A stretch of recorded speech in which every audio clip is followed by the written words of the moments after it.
બાળદોસ્તો, તમે અગાઉના એકમોમાં પાઠ કે કાવ્યના લેખક કે કવિના નામ જાણ્યા હશે, પરંતુ હિંડોળો નામના આ કાવ્યમાં તમને એમ થશે કે તેના કવિ કેમ નથી?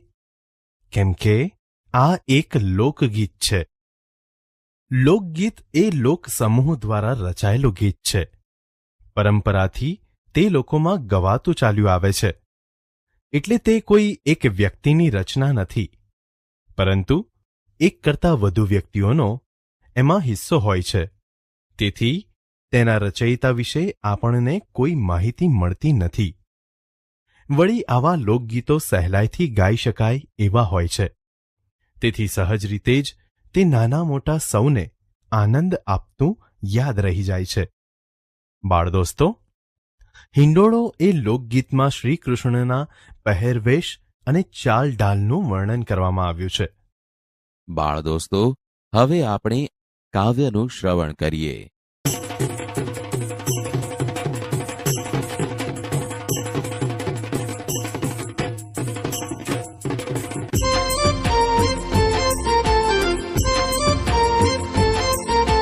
સોનાની સાંકળે બાંધ્યો હિંડોળો આંબાની ડાળ.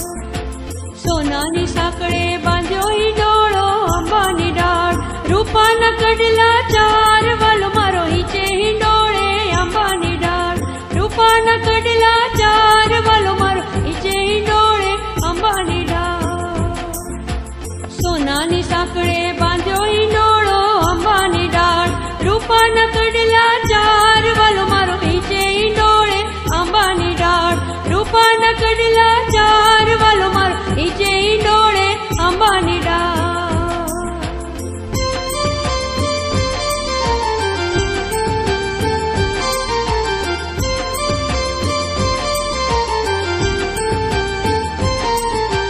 બાએ બાજુ બંધ બેર ખરે આંબાની ડાળ. બાએ બાજુ બંધ બેર ખરે આંબાની ડાળ. ઈનખા બી સુરવાલ વાલો મારો હિંચે હિંડોળે આંબાની ડાળ.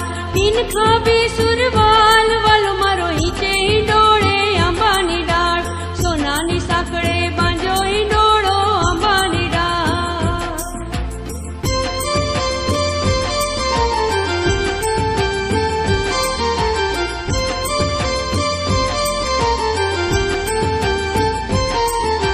ચડવા તે ઘોડા હંસલા રે આંબાની ડાળ. ચડવા તે ઘોડા હંસલા રે આંબાની ડાળ. પિતળિયા પલાણ વાલો મારો હિંચે હિંડોળે આંબાની ડાળ. પિતળિયા પલાણ વાલો મારો હિંચે હિંડોળે આંબાની ડાળ. સોનાની સાંકળે બાંધ્યો હિંડોળો આંબાની ડાળ.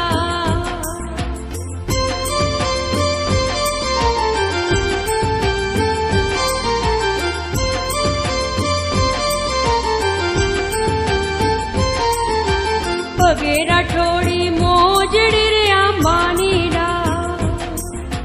પગે રાઠોડી મોજડી રે આંબાની ડાળ. ચાલ ચટકનથી ચાલ વાલો મારો હિંચે હિંડોળે આંબાની ડાળ. ચાલ ચટકનથી ચાલ વાલો મારો હિંચે હિંડોળે આંબાની ડાળ. સોનાની સાંકળે બાંધ્યો હિંડોળો આંબાની ડાળ.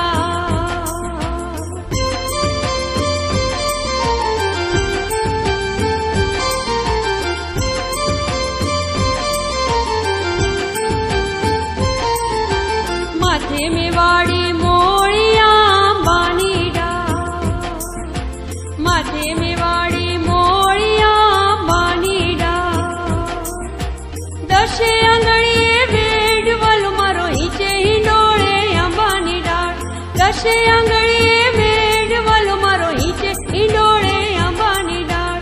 સોનાની સાંકળે બાંધ્યો હિંડોળો આંબાની ડાળ. સોનાની સાંકળે બાંધ્યો હિંડોળો આંબાની ડાળ. રૂપાના કડલા ચાર વાલો મારો હિંચે હિંડોળે આંબાની ડાળ. રૂપાના કડલા ચાર વાલો મારો હિંચે હિંડોળે આંબાની ડાળ. સોનાની સાંકળે બાંધ્યો હિંડોળો આંબાની ડાળ. સોનાની સાંકળે બાંધ્યો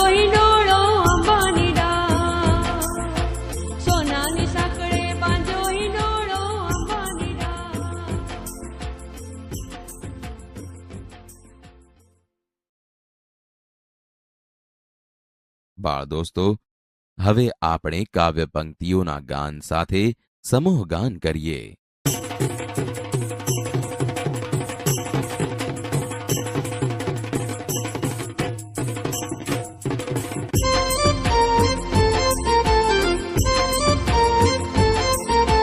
સોનાની સાંકળે બાંધ્યો હિંડોળો આંબાની ડાળ. સોનાની સાંકળે બાંધ્યો હિંડોળો આંબાની ડાળ. રૂપાના કડલા ચાર વાલો મારો હિંચે હિંડોળે આંબાની ડાળ. રૂપાના કડલા ચાર વાલો મારો હિંચે હિંડોળે આંબાની ડાળ. સોનાની સાંકળે બાંધ્યો હિંડોળો આંબાની ડાળ. રૂપાના કડલા ચાર વાલો મારો હિંચે હિંડોળે આંબાની ડાળ. રૂપાના કડલા ચાર વાલો મારો હિંચે હિંડોળે આંબાની ડાળ.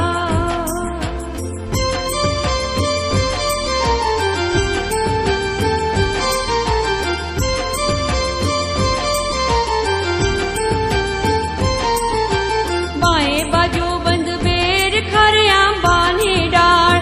બાએ બાજુ બંધ બેર ખરે આંબાની ડાળ. ઇનખા બી સુરવાલ વાલો મારો હિંચે હિંડોળે આંબાની ડાળ. ઇનખા બી સુરવાલ વાલો મારો હિંચે હિંડોળે આંબાની ડાળ. સોનાની સાંકળે બાંધ્યો હિંડોળો આંબાની ડાળ.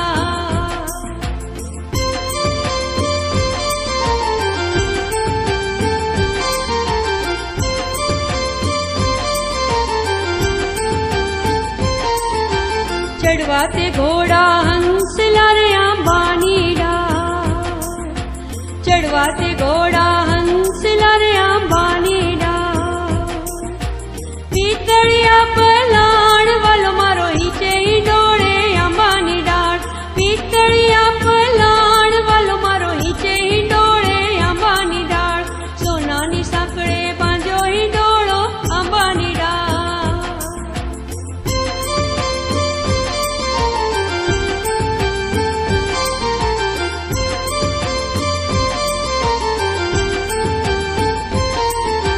પગે રાઠોડી મોજડી રે આંબાની ડાળ. પગે રાઠોડી મોજડી રે આંબાની ડાળ. ચાલ ચટકનથી ચાલ વાલો મારો હિંચે હિંડોળે આંબાની ડાળ. ચાલ ચટકનથી ચાલ વાલો મારો હિંચે હિંડોળે આંબાની ડાળ. સોનાની સાંકળે બાંધ્યો હિંડોળો આંબાની ડાળ.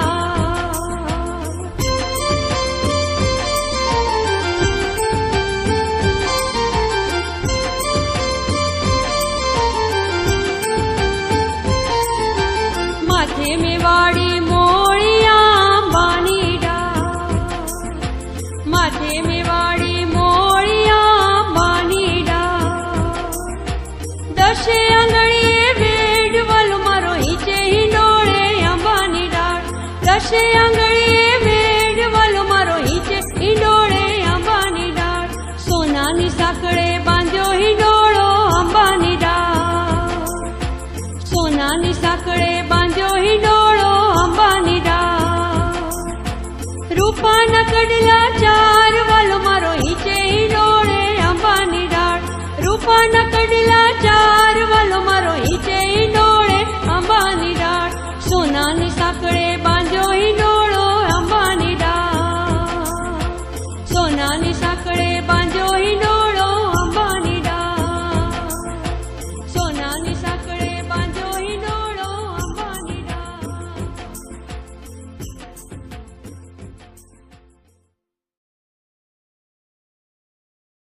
બાળ દોસ્તો, હવે આપણે કાવ્ય પંક્તિઓ જોઈને સમૂહ ગાન કરીએ.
બાળદોસ્તો, હવે આપણે કાવ્ય પંક્તિઓ વાંચીને સમજીએ.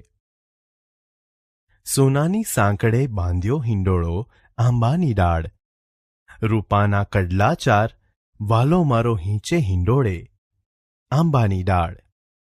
સમજૂતી: સોનાની સાંકળ પર અને ચાંદીના 4 કડલાથી આંબાની ડાળે હિંચકો બાંધવામાં આવ્યો છે અને આ આંબાની ડાળે બાંધેલા હિંચકા પર મારો વહાલો કાનુડો એટલે કે મારો પ્રિય શ્રીકૃષ્ણ ઝૂલી રહ્યો છે. બાંયે બાજુ બંધ બેરખા રે આંબાની ડાળ, કીન ખાબી સુરવાલ વાલો મારો હીંચે હિંડોળે આંબાની ડાળ. સમજૂતી: આંબાની ડાળે ઝૂલી રહેલા મારા વહાલા કાનુડાએ બંને હાથના બાવડા પર રુદ્રાક્ષના મોટા મણકાવાળી કેયુર માળા પહેરેલી છે અને શરીરે જરી બુટ્ટાના વણાટવાળો સુંદર ચોરણો પહેરેલો છે. આવો સુંદર દેખાતો મારો વહાલો કાનુડો આંબાની ડાળે બાંધેલા હિંચકા પર ઝૂલી રહ્યો છે. ચડવાતે ગોડલા હંસલારે આંબાની ડાળ, પિત્તળિયા પલાણ વાલો મારો હીંચે હિંડોળે આંબાની ડાળ. સમજૂતી: ઘોડાની પીઠ પર નાખવામાં આવતા પિત્તળમાંથી બનાવેલા આસન જેવો હિંચકો આંબાની ડાળે બાંધેલો છે અને આ આંબાની ડાળે બાંધેલા હિંચકા પર મારો વહાલો કાનુડો જાણે હંસની જેમ બેઠો હોય તેમ ઝૂલી રહ્યો છે. પગે રાઠોડી મોજડી રે આંબાની ડાળ, ચાલે ચટકનતી ચાલ વાલો મારો હીંચે હિંડોળે આંબાની ડાળ. સમજૂતી: આંબાની ડાળે ઝૂલી રહેલા મારા વહાલા કાનુડાએ પગે રાજપૂતો પહેરે એવી રાઠોડી મોજડી પહેરેલી છે અને તે રૂઆબદાર ચાલથી ચાલી રહ્યો છે. આવો સુંદર દેખાતો મારો વહાલો કાનુડો આંબાની ડાળે બાંધેલા હિંચકા પર ઝૂલી રહ્યો છે. માથે મેવાડી મોડિયા આંબાની ડાળ, દશે આંગળીએ વેઢ વાલો મારો હીંચે હિંડોળે આંબાની ડાળ. સમજૂતી: આંબાની ડાળે ઝૂલી રહેલા મારા વહાલા કાનુડાએ માથે મેવાડના રાજા જેવો કસબી ફેંટો બાંધ્યો છે અને પોતાના હાથની દશે આંગળીએ સોનાના આંટાવાળી વાળાની વીંટી પહેરેલી છે. આવો સુંદર શણગાર સજીને તૈયાર થયેલો મારો વહાલો કાનુડો આંબાની ડાળે બાંધેલા હિંચકા પર ઝૂલી રહ્યો છે. ભાષા સજ્જતા. બાળદોસ્તો, આજે આપણે લોકગીતમાં પ્રયોજાયેલા વિશેષણવાળા શબ્દો તથા એકવચનવાળા અને બહુવચનવાળા શબ્દો વિશે જાણકારી મેળવીએ. સૌ પ્રથમ આપણે લોકગીતમાં પ્રયોજાયેલા વિશેષણવાળા શબ્દો વિશે જાણકારી મેળવીએ. હિંડોળો એ લોકગીત છે. લોકગીત એ કાવ્ય સાહિત્યનો જ એક પ્રકાર છે જે લોકોમાં પરંપરાગત રીતે ગવાતું ચાલ્યું આવે છે. એની ભાષા, લય અને ઢાળ વિશિષ્ટ હોય છે. બાળદોસ્તો, હવે આપણે આ લોકગીતમાં પ્રયોજાયેલા વિશેષણવાળા શબ્દો વાંચીએ અને સમજીએ. સોનાની સાંકળ, પિત્તળિયા પલાણ, રૂપાના કડલા, રાઠોડી મોજડી, કિનખાબી સુરવાલ, ચટકનતી ચાલ. બાળદોસ્તો, અહીં આપેલા સાંકળ, પલાણ, કડલા, મોજડી, સુરવાલ અને ચાલ જેવા સંજ્ઞાવાળા શબ્દોને કેવું, કેવી, કેવો વગેરે જેવા પ્રશ્નો પૂછીએ ત્યારે આપણને એના જવાબરૂપે સોનાની, પિત્તળિયા, રૂપાના, રાઠોડી, કિનખાબી અને ચટકનતી જેવા વિશેષણવાળા શબ્દો મળી જાય છે. જેમ કે સાંકળ કેવી, સોનાની, પલાણ કેવું, પિત્તળિયા, કડલા કેવા, રૂપાના, મોજડી કેવી, રાઠોડી, સુરવાલ કેવો, કિનખાબી, ચાલ કેવી, ચટકનતી. બાળદોસ્તો, હવે આપણે એકવચનવાળા અને બહુવચનવાળા શબ્દો વિશે જાણકારી મેળવીએ. હવે અહીં આપેલા સંજ્ઞાવાળા શબ્દો ધ્યાનથી વાંચો અને સમજો. વિદ્યાર્થી, કીડીઓ, બાળક, પાટલીઓ, ઘોડો, પુસ્તકો, ગધેડું, લખોટીઓ, પંખો, વૃક્ષો. બાળદોસ્તો, અહીં આપેલા સંજ્ઞાવાળા શબ્દોમાંથી આપણે જ્યારે વિદ્યાર્થી, ગધેડું, બાળક, પંખો અને ઘોડો જેવા સંજ્ઞાવાળા શબ્દો બોલીએ છીએ ત્યારે તે શબ્દો એક જ વસ્તુ, વ્યક્તિ કે પ્રાણી દર્શાવે છે. તેથી આ બધા જ શબ્દો એક વચનવાળા છે એમ કહેવાય. ત્યારબાદ આપણે જ્યારે પુસ્તકો, કીડીઓ, લખોટીઓ, પાટલીઓ અને વૃક્ષો જેવા સંજ્ઞાવાળા શબ્દો બોલીએ છીએ ત્યારે તે શબ્દો એક કરતાં વધારે વસ્તુ, વ્યક્તિ કે પ્રાણી દર્શાવે છે. તેથી આ બધા જ શબ્દો બહુવચનવાળા છે એમ કહેવાય. બાળદોસ્તો, આમ આ રીતે સંજ્ઞાવાળા શબ્દોથી ઓળખાતી વસ્તુ, વ્યક્તિ કે પ્રાણી એક છે કે એક કરતાં વધુ છે એવો ભેદ આપણે વચન દ્વારા જાણી શકીએ છીએ. અને આ વચનના બે પ્રકારો પડે છે, એકવચન અને બહુવચન. એકવચન: જ્યારે કોઈ શબ્દ બોલવાથી તે એક જ વસ્તુ, વ્યક્તિ કે પ્રાણી દર્શાવે ત્યારે તે શબ્દ એકવચન છે એમ સમજવું. જેમ કે વૃક્ષ, બાળક, પાટલી.